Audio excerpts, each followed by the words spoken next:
नमस्कार विद्यार्थी मित्रांनो, होमगार्ड भरती 2024 तर 4 सप्टेंबरला आज होमगार्डची भरती झाली। तर आज जवळपास 30 ते 40% मुलांनी या ठिकाणी चुका केल्या आणि भरपूर मुले जवळपास 30 ते 40% मुलं आज बाहेर झालेले आहे। तर तुम्हाला कोणकोणत्या चुका करायच्या, कोणकोणत्या गोष्टीचं तुम्हाला लक्ष ठेवायचं आणि कागदपत्र तुम्हाला कोणकोणते न्यायचे सोबत। त्याचबरोबर तुम्ही जर समजा कॅरेक्टर सर्टिफिकेट नेलं नाही तर प्रॉब्लेम येणार आहे का, तुम्ही बाहेर होणार आहे का, याबद्दल सुद्धा आपण बोलणार आहे। आणि तुम्ही किती वाजता रांगेमध्ये लागले तर किती वाजेपर्यंत तुमचं ग्राउंड होणार आहे हे सुद्धा तुम्हाला सांगणार आहे। त्याचबरोबर तुम्हाला आणखीन कोणकोणत्या चुका करायच्या ज्या की तुम्हाला 1600 मीटर रनिंग मारायच्या वेळेस कोणत्या चुका करायच्या आणि मुलांना कशा प्रकारे मार्क्स पडतात, 1600 मीटर रनिंगमध्ये किती मार्क्स पडतात, गोळाफेकमध्ये किती मार्क्स पडतात, ठीक आहे। तर संपूर्ण माहिती तुम्हाला सांगणार आहे 4 सप्टेंबरला होमगार्डची भरती कशा प्रकारे झाली याबद्दल। तर आजचा व्हिडिओ खूप महत्त्वाचा होणार आहे, व्हिडिओ शेवटपर्यंत बघा आणि व्हिडिओला आताच लाईक करा। नमस्कार विद्यार्थी मित्रांनो, माझी नोकरी कॉर्नर यूट्यूब चॅनलवर मी गोपाल अनखडे तुमचं सर्वांचं सहर्ष स्वागत करतो। तर मित्रांनो, व्हिडिओचा थंबनेल बघून तुमच्या लक्षात आलं असेल की आपला व्हिडिओ कोणत्या टॉपिकवर होणार आहे।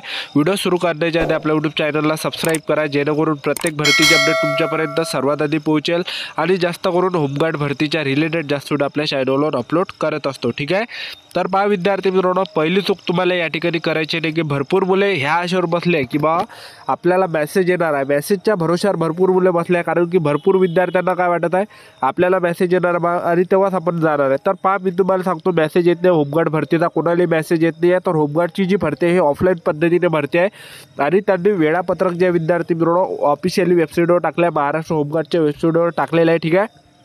तर भरपूर मुलांचा ग्राउंड या ठिकाणी पडत आहे। तर जवळपास 30 ते 40% मुलांची गैरहजेरी या ठिकाणी येत आहे, ठीक आहे। तर भरपूर मुले ह्या भरोश्यावर बसलेल्या विद्यार्थी मित्रांनो की आपल्याला मेसेज येणार आहे किंवा कॉल येणार आहे किंवा हॉल तिकीट येणार आहे आणि तेव्हाच आपण या ठिकाणी जाणार आहे। तर तुम्ही ह्या आशेवर बसू नका, ठीक आहे, की आपल्याला हॉल तिकीट येणार आहे, मेसेज येणार आहे किंवा कॉल येणार आहे। तर ह्या भरोश्यावर बसू नका। तुम्ही या ठिकाणी पहा की तुमचा रजिस्ट्रेशन नंबर किती आहे आणि कोणत्या दिवशी आपला रजिस्ट्रेशन नंबरच्या मुलांना कोणत्या दिवशी बोलावण्यात आलेला आहे। तर त्या दिवशीच तुम्हाला जायचं आहे, ज्या दिवशी त्यांनी बोलावलं आहे त्याच दिवशी तुम्हाला ग्राउंडवर जायचं आहे, ठीक आहे। तर वेळापत्रक या ठिकाणी दिलेलं आहे वेबसाईटवर। तर तुम्ही कोणत्या जिल्ह्यातले तर त्या जिल्ह्याच्या समोरच ज्या विद्यार्थी मित्रांनो टाईम टेबल दिलेलं आहे, ठीक आहे। तर ह्या गोष्टीचं तुम्हाला लक्ष ठेवायचं आहे, ह्या चुका तुम्हाला करायच्या नाही आहे। आणि दुसरी जी मुलं चूक करत आहे की मुलं त्यांनी जे रिपोर्टिंग टाईम दिला आहे सकाळी 5 ते 10च्या अंदर त्यांनी रिपोर्टिंग टाईम दिलेला आहे। तर पहा तुम्हाला जो त्यांनी रिपोर्टिंग टाईम दिला गेटच्या अंदर घ्यायचा जो टाईम आहे तर त्या टाईमावर तुम्हाला जायचा। आता कोणकोणत्या जिल्ह्याचा वेगळा सुद्धा आहे, आता मुंबईचं ग्राउंड झालं तिथं 1 वाजताचा रिपोर्टिंग टाईम होता, ठीक आहे। तर वेगवेगळ्या जिल्ह्यामध्ये वेगवेगळा रिपोर्टिंग टाईम आहे या ठिकाणी, पण जास्त जिल्ह्यामध्ये सकाळी 5 ते 10पर्यंत रिपोर्टिंग टाईम आहे। तर तुम्हाला ह्याच टाईमामध्ये जायचं आहे। तर आज मुलांनी या ठिकाणी चुका केल्या की काही मुलं 11-12 वाजता गेले तर ते मुलं या ठिकाणी बाहेर झाले, ठीक आहे। तर त्या ठिकाणी टायमाचा लय महत्त्वाचा आहे, डायरेक्ट त्या ठिकाणी बाहेर होते, ठीक आहे। तर तुम्हाला वेळेवर त्या ठिकाणी पोहोचत आहे, तुम्ही जर वेळेवर पोहोचणार नाही तर तुम्ही त्या ठिकाणी बाहेर होणार आहे। तर ह्या गोष्टीत लक्ष ठेवा। तर लवकरात लवकर जाण्याचा प्रयत्न करा ग्राउंडवर, ठीक आहे। आणि होमगार्ड भरतीमध्ये जास्त वेळपर्यंत बसून ठेवला जात नाही, एकदम फास्टमध्ये ग्राउंड होते, 2 वाजेपर्यंत ग्राउंड होते। तुम्ही 5 वाजतापासून जर 5 ते 10 वाजताच्या अंदर रागेमध्ये लागले तर 2 वाजेपर्यंत सर्व मुलांचं ग्राउंड या ठिकाणी होऊन जाते, 2-3 हजार मुलांचं, ठीक आहे। तर सांगायचं एवढंच तुम्हाला की ग्राउंड या ठिकाणी लवकर होत आहे, जे सकाळी 5 वाजताच्या रांगेमध्ये लागत आहे त्यांचं ग्राउंड लवकर होत आहे, म्हणजे 8 वाजेपर्यंत, ठीक आहे। तर जेवढ्या लवकर तुम्ही रांगेमध्ये लागणार आहे तेवढ्या लवकर तुमचं या ठिकाणी ग्राउंड होणार आहे, ठीक आहे। तर पहा विद्यार्थी मित्रांनो, हे झाल्यानंतर तिसरी चूक मुलं या ठिकाणी करत आहे की भरपूर मुलं ह्या चुका करत आहे की बा कॅरेक्टर सर्टिफिकेट आपल्याजवळ आहे नाही बा, म्हणून मुलं या ठिकाणी भरतीवर येत नाही, ह्या कारणाने मुलं या ठिकाणी गैरहजर राहत आहे। तर पहा कॅरेक्टर सर्टिफिकेट जर तुमच्याजवळ नसेल तर काहीही प्रॉब्लेम येणार नाही, कोणीही बाहेर होणार नाही। कारण की दररोजची मुलं या ठिकाणी भरतीला येत आहे ज्यांच्याजवळ कॅरेक्टर सर्टिफिकेट नाही आहे तर ते भरती देत आणि चालले जात आहे, ठीक आहे। म्हणजे सांगायचं एवढंच की एकही मुलगा बाहेर होणार नाही ज्यांच्याजवळ कॅरेक्टर सर्टिफिकेट नसेल त्यांच्याजवळ, ठीक आहे। तर काही प्रॉब्लेम नाही, तुमच्याजवळ कॅरेक्टर सर्टिफिकेट नसेल, चारित्र्य पडताळणी प्रमाणपत्र नसेल तर काहीही अडचण येणार नाही, काही प्रॉब्लेम येणार नाही। तर भरती द्यायला तुम्ही चालले डायरेक्ट, ठीक आहे। तर हे झाल्यानंतर आज 4 सप्टेंबरला मुलांना या ठिकाणी गेटच्या अंदर घेतला आणि सर्वात अगोदर तुम्हाला जो तुम्ही होमगार्ड भरतीचा फॉर्म भरला तर त्या फॉर्मची तुम्हाला प्रिंट काढायची आहे, त्याच्यावर फोटो चिपकायचा आणि आणखीन 2 फोटो तुम्हाला सोबत राहू द्यायचे, ठीक आहे।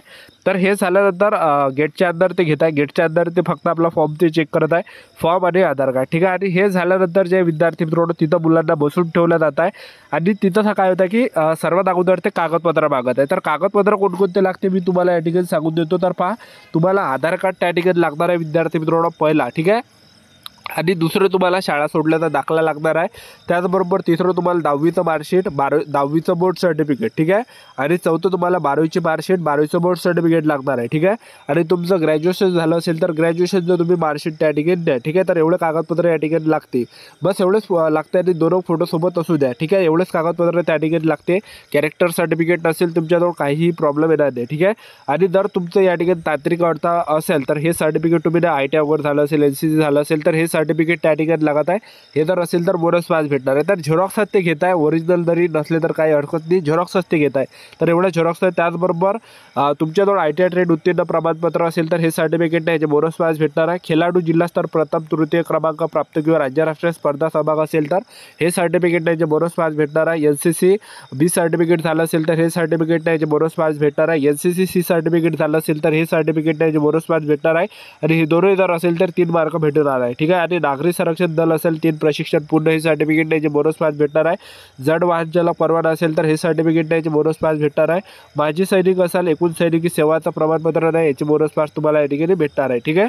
तर ह्या गोष्टी तुम्हाला या ठिकाणी लक्ष ठेवायचं आहे. त्याचबरोबर झेरॉक्स ते घेत आहे. झेरॉक्स घेतल्यानंतर हाईट वगैरे ते घेत आहे, छाती घेत आहे. हे सगळी प्रोसेस झाल्यानंतर 1600 मीटर रनिंगसाठी देत आहे, ठीक आहे. तर 1600 मीटर रनिंगसाठी चिप वगैरे काय नाही, सेन्सर वगैरे काय नाही, तर टायमर त्या ठिकाणी लागलेला आहे, ठीक आहे. तर या ठिकाणी जे विद्यार्थी मित्रांनो टायमरवर त्या ठिकाणी काढत आहे. तर 1600 मीटर रनिंगला ते 25-25, 50-50 मुलं ते कोणकोणत्या ठिकाणी सोडत आहे, ठीक आहे. तर 1600 मीटर रनिंग मारायच्या वेळेस जे विद्यार्थी मित्रांनो अर्धे मुलं थांबत आहे, अर्धे मुलं 1600 मीटर रनिंग कंप्लीट मारत नाही आहेत. तर रनिंगमध्ये जास्त मुलं या ठिकाणी अर्धे मुलं काढत आहे आणि रनिंगमध्ये खूप कमी मुलांना मार्क्स पडत आहे, ठीक आहे. तर 1600 मीटर रनिंग मारायच्या वेळेस तुम्हाला ह्या चुका करायच्या नाही की तुम्हाला थांबायचं नाही आहे. तर तुम्ही कंटिन्यू या ठिकाणी जे विद्यार्थी मित्रांनो 1600 मीटर रनिंग मारा, कारण की भरपूर मुलं या ठिकाणी थांबत आहे. आणि 1600 मीटर रनिंग झाल्यानंतर लगेच त्या ठिकाणी काय होतं, गोळा फेक होत आहे. आणि गोळा फेकलं तुम्हाला चूक करायची नाही की पहिलाच नंबर गोळा फेकला लावू नका, कारण की तेव्हा जे शरीर पूर्ण थकलं नाही. तर सगळ्यात शेवटी गोळा फेका. आणि गोळा फेकायच्या वेळेस तुम्ही ते शर्ट वगैरे टी-शर्ट वगैरे काढून घ्या. आणि टी-शर्ट काढल्यानंतरच तुम्ही फेका, कारण की ते चेस्ट बरं अटकते वगैरे, ठीक आहे. तर गोळा फेकताना तुम्हाला जे विद्यार्थी मित्रांनो रिलॅक्समध्ये गोळा फेका, ठीक आहे. घाईगडबडमध्ये गोळा फेकू नका, कारण की घाईगडबडमध्ये गोळा फेकला तर तो जे विद्यार्थी मित्रांनो जाणार नाही, ठीक आहे. तर ह्या गोष्टीत लक्ष ठेवायचं. आणि गोळा फेकला 3 चॅस आहे. गोळा फेक झाल्यानंतर ते मार्क्स दाखवतात. तर मुलांना गोळा फेकमध्ये कशा प्रकारे मार्क्स पडत आहेत, तर मग मुलांना जे 10 पैकी 10 सुद्धा पडत आहे, 10 पैकी 9 झालं, 10 पैकी 8 झालं, 10 पैकी 6 झालं, 10 पैकी 7 अशा प्रकारे गोळा फेकमध्ये मार्क्स पडत आहे. आणि 1600 मीटर रनिंगमध्ये जे मार्क्स पडत आहे मुलांना, तर ते पडत आहे या ठिकाणी 1600 मीटर रनिंगमध्ये असे मोजकेच मुलं आहे की 4-5 मुलं आहे की त्यांना जे विद्यार्थी मित्रांनो 1600 मीटरमध्ये 18 मार्क्स पडत आहे. त्याचबरोबर काही मुलांना 14 पडत आहे, 16 पडत आहे, त्याचबरोबर 12 पडत आहे, 8 पडत आहे, त्याचबरोबर 6 सुद्धा पडत आहे आणि 0 सुद्धा भरपूर मुलांना मार्क्स पडत आहे. तर अशा प्रकारचे विद्यार्थी मित्रांनो मुलांना ग्राउंडमध्ये या ठिकाणी मार्क्स पडत आहे. तर अशा प्रकारे जे विद्यार्थी मित्रांनो 4 सप्टेंबरला होमगार्डचं ग्राउंड झालं. तर होती संपूर्ण महत्त्वाची माहिती. आपलं यूट्यूब चॅनल सबस्क्राईब करून ठेवा, वेळोवेळी अपडेट तुम्हाला देत राहणार आहे. आजच्यासाठी इथंच थांबतो. भेटूया नेक्स्ट व्हिडिओमध्ये. जय हिंद, जय भारत.